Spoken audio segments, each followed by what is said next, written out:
Dialogue at the Wilson Center is a production of the Woodrow Wilson International Center for Scholars. And now here's your host, John Molesky. Hello and welcome to the Wilson Center in Washington, D.C. Each week, Dialogue explores the world of ideas and issues in international affairs, history, and culture. This week, we convene our Middle East Roundtable to discuss the latest from Egypt. Joining us is Haleh Esfandiari, Director of the Center's Middle East Program. Joshua Stacher, Associate Professor of Political Science at Kent State University and currently a Wilson Center Fellow. And Marina Ottaway, a longtime analyst of political transformations in Africa and the Middle East, who comes to the Wilson Center after 14 years with the Carnegie Endowment for International Peace. Welcome, and welcome for the first time to the Roundtable, and welcome back to the both of you. A lot has changed since last we spoke. Perhaps some of the optimism has been tempered. But I want to begin with how we would characterize the current set of circumstances in Egypt. The word crisis continues to pop up regionally and certainly within the country. Is crisis a fair assessment? Well, yes. I mean, not only in Egypt, but I would say across the countries who had the Arab Spring. 2 years ago when we spoke here, we were very hopeful and thinking that this is a new beginning in the Arab world. I don't think we can be as hopeful as we were. Economically, these countries are doing poorly. Politically, there is a crisis, and human rights is not being observed, let alone women's rights. You have had the case of assaulting women and rape in Tahrir Square, for example. In Egypt, you had a political assassination yesterday in Tunisia. So, yes, it is in crisis, and it's not hopeful. Crisis a word that you would use as well? Well, I mean, it's going to be a perpetual state of crisis for the time being, because the demands that people were articulating back in 2011 just have not been met. Neither bread nor freedom nor social justice. If anything, there's almost a rhythmic sort of a rhythmic pattern to these sort of explosions of violence, or trying to storm the Ihtihadiyya president's palace, or storm the Interior Ministry. So yeah, I mean, we're going to keep seeing them because the core issues have just never been resolved, neither by the elected government nor by the transitional government. Does crisis suggest some instability, perhaps? Well, there is certainly going to be instability for a long time. I don't think crisis is the right word, because what we are seeing is the unfolding of a process that's going to take a very long time. In other words, there was a delusion at the beginning that there was going to be a quick transformation, that these demands were going to be met. It was not possible. It was bound not to be that way. It was bound to be a very long, protracted struggle, and we are in the midst of that. So the idea of crisis gives the idea that somehow there can be a quick resolution. There is no quick resolution. When we talk about stability, I'm not just talking about violence in the streets and a military response to it. What about stability in the big picture? Is the government sound? Will this government weather this storm? Can this government solve this problem? I think they can, just for the simple fact that even though there is this violence, it's not sort of nationally linked up. There aren't sort of cross sections, so you don't have the state bureaucrats revolting, you don't have labor revolting, you don't have these revolutionaries all revolting in a connected way against the system. And as long as they're sort of divided in this way. So it's coincidental, essentially, is what you're saying? There's unrest, but it's not linked together in any organized way? No, and that's a function of, coming out of 30 years of Mubarak's rule and 60 years of military rule, essentially.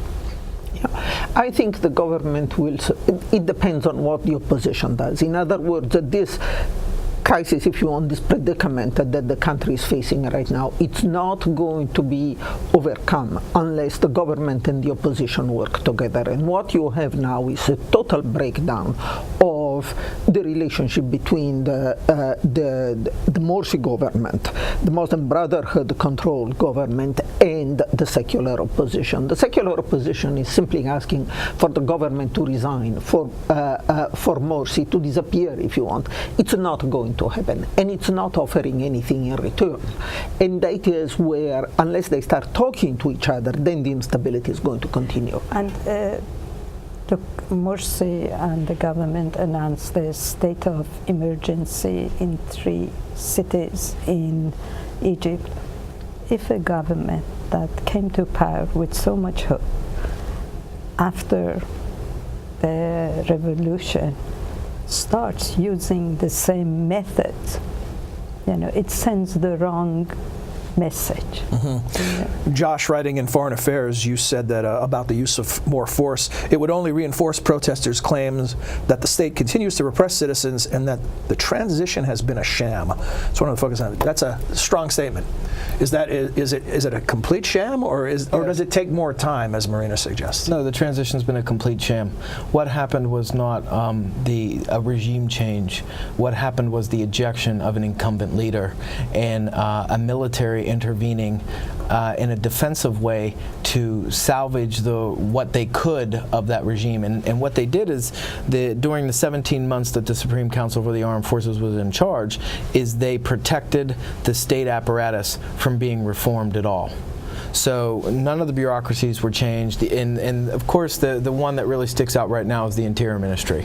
And given that there has been no reform in the Interior Ministry, this is one of the reasons why people are just completely livid. And every time that there's a demonstration about anything, it turns into this very pitched battle between demonstrators and the police. Why hasn't there been more reform within the Interior Ministry? The Muslim Brotherhood was the victim of a lot of the repression that went on under Mubarak.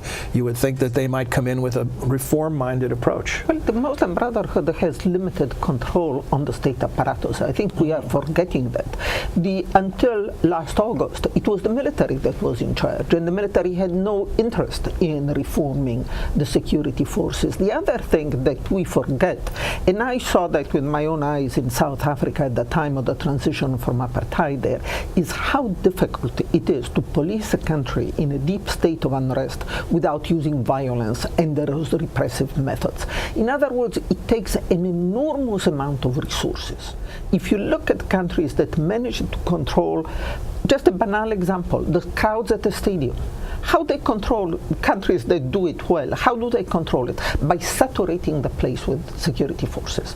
There is one police for every person who might cause trouble, or maybe two policemen. These are enormously expensive, demanding methods of controlling. This is what ideally that country should be doing. The resources are simply not there, and we forget that. Don't forget the Morsi, and I don't want to defend the state of emergency, but look at the situation for the government. There were a lot of dead in the demonstration that took place in Sinai. What were they supposed to do? They just did not have, I think, the wherewithal to control that unrest, to reestablish order without resources. About that, Josh, you said that the use of violence isn't working, it's counterproductive, but what could they do in a situation where there are violent protests? When there is violence in the streets, it's past the point of doing anything. When there's not violence in the streets is when you have to do something. Within the Morsi government and within the Muslim Brotherhood, under the Nahda or the Renaissance Project, they talked about state security reform being a central point or plank of their reform. And the day that Morsi got into office, he said there'll be no purging of the police. And the judges continue to hand down sentences that do not penalize people that are employing torture. And so, this is what I mean by it looking like a sham. And this was structured by the military, why they did it electorally.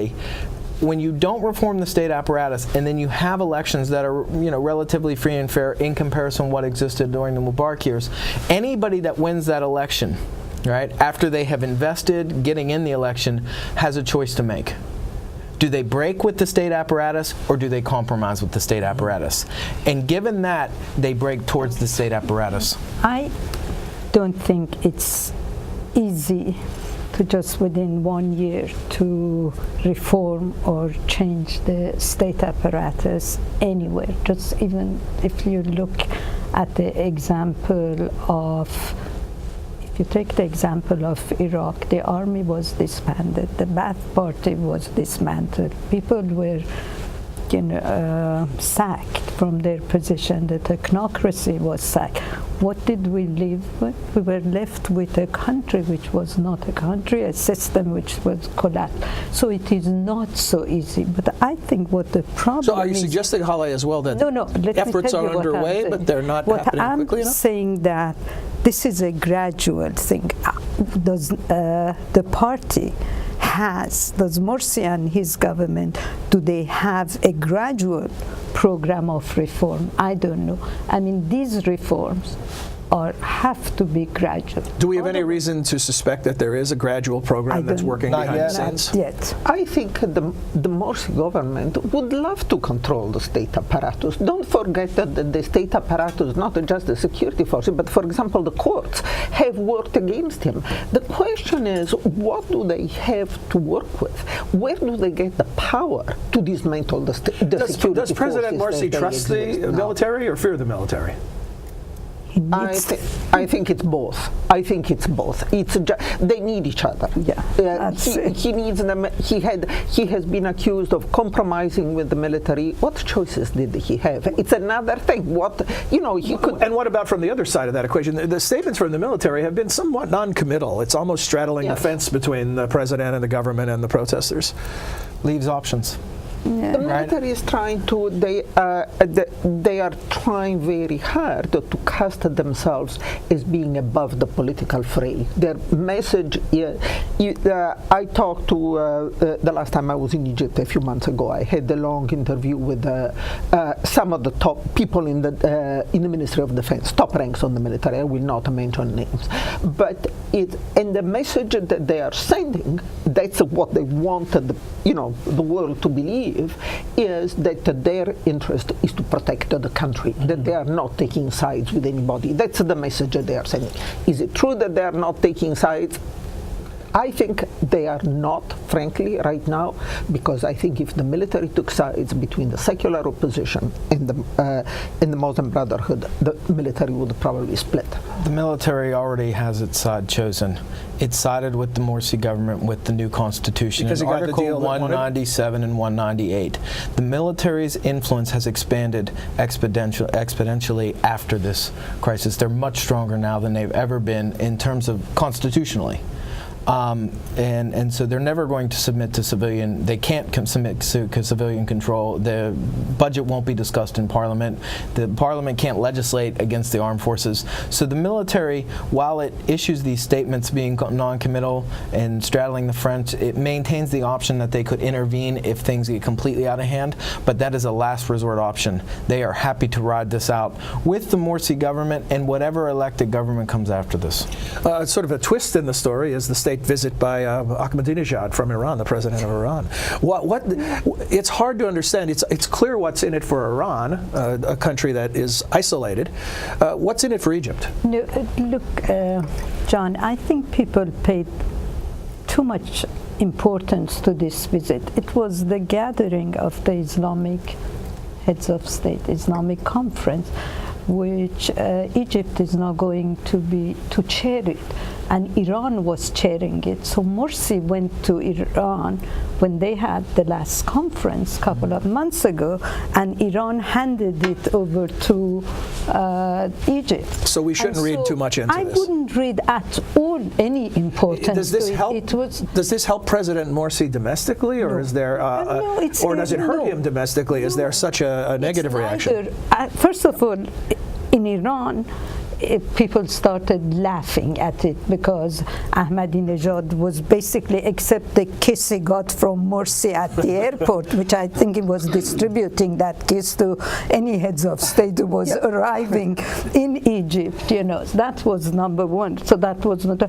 Otherwise, when he went and met with the head of Al-Azhar, he was scolded privately. He was then reprimanded publicly, and a shoe was thrown at him when he came out of the Shiite mosque. So I don't think it was an important visit whatsoever. And anyway, Ahmadinejad is a lame dog president, and Josh wrote a very nice piece on this Iran-Egypt issue for the Premier, and we published it, and he explained exactly why it's not important. Shoe throwing is not an international sign of love in any culture, I guess. Let me ask you, Josh wrote in another piece he wrote, I think the Foreign Affairs piece, and correct me if I'm wrong, I think that's where you wrote that the people have changed, the government hasn't. I'm paraphrasing. So, first of all, I should ask if Marina and Haleh agree with that. The people changed in Egypt, but the government hasn't. I think saying that the government has not changed is really missing a lot of what's happening. What we have now, and I think that's at the core of a lot of this strife between the opposition parties and the Muslim Brotherhood, it's not a government that's different because it's more democratic. It's a government that's composed of members of a different elite. What we are seeing in Egypt right now is a struggle with two elites. The elite that comes from the Muslim Brotherhood, that is different in terms of social background, in terms of education, in terms of ideas, and the representative of the old elites, very frankly, are the ones that are leading the opposition right now. Can I summarize what you said by saying change takes time? Is that part of what your message here is? That certainly are we unrealistic about how quickly we expect to change? Certainly change takes time, but what we are seeing in Egypt right now is that the power is in the hands of a group that's very different from the one that had power under Mubarak. Now, are they more democratic? No.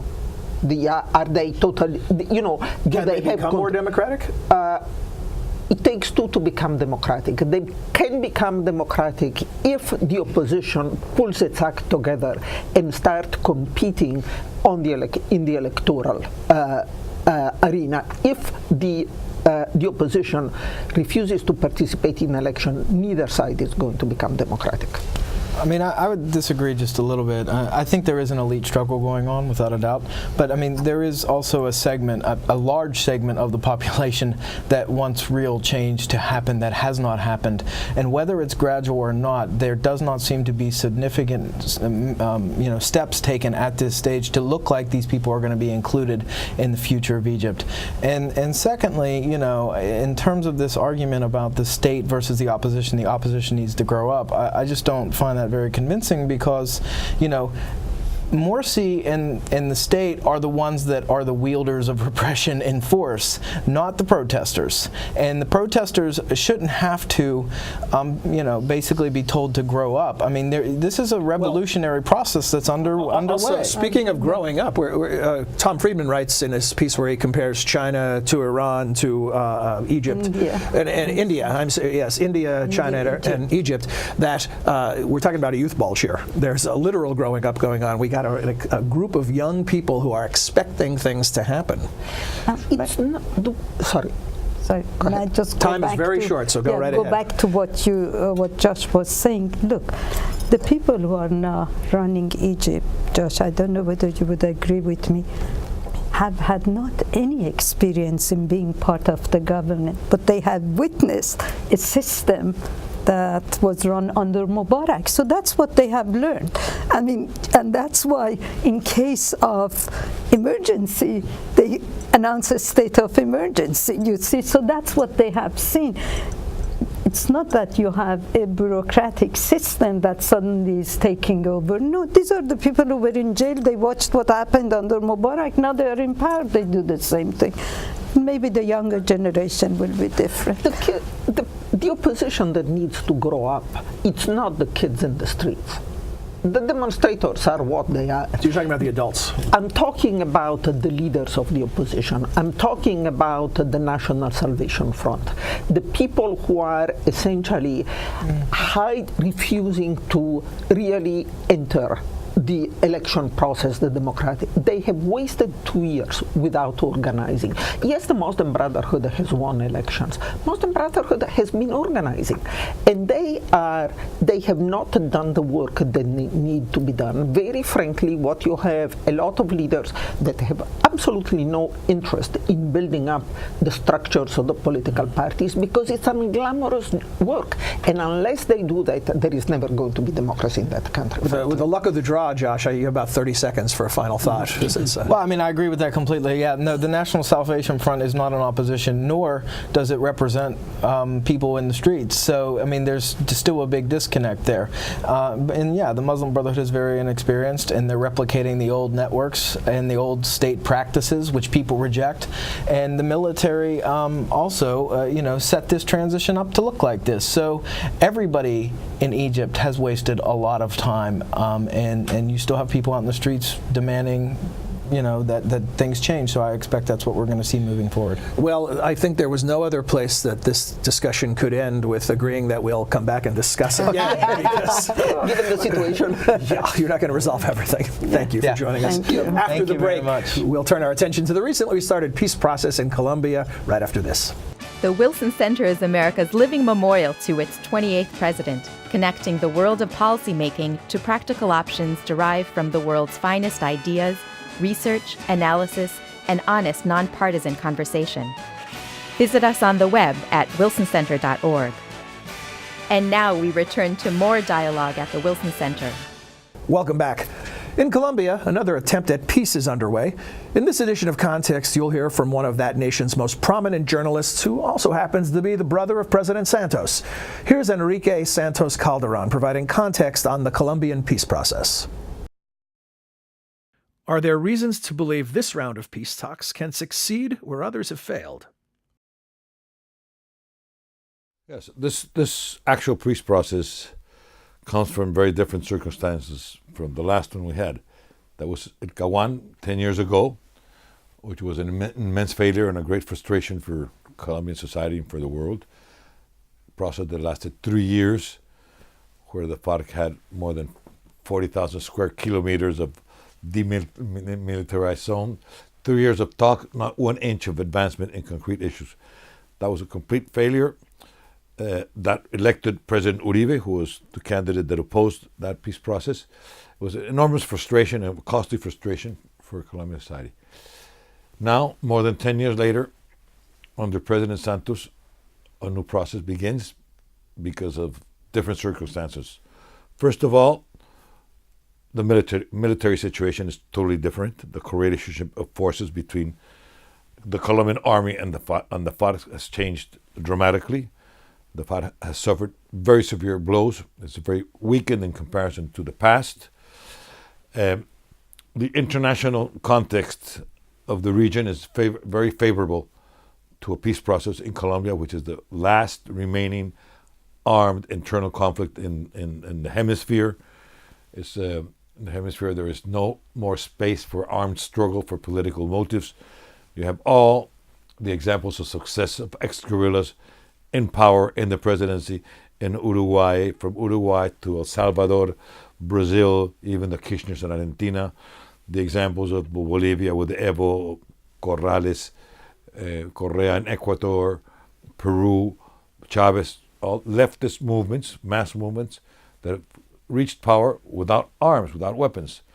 So all this was another factor that led the Colombian government to say, this is the time to reopen or to look for another negotiation.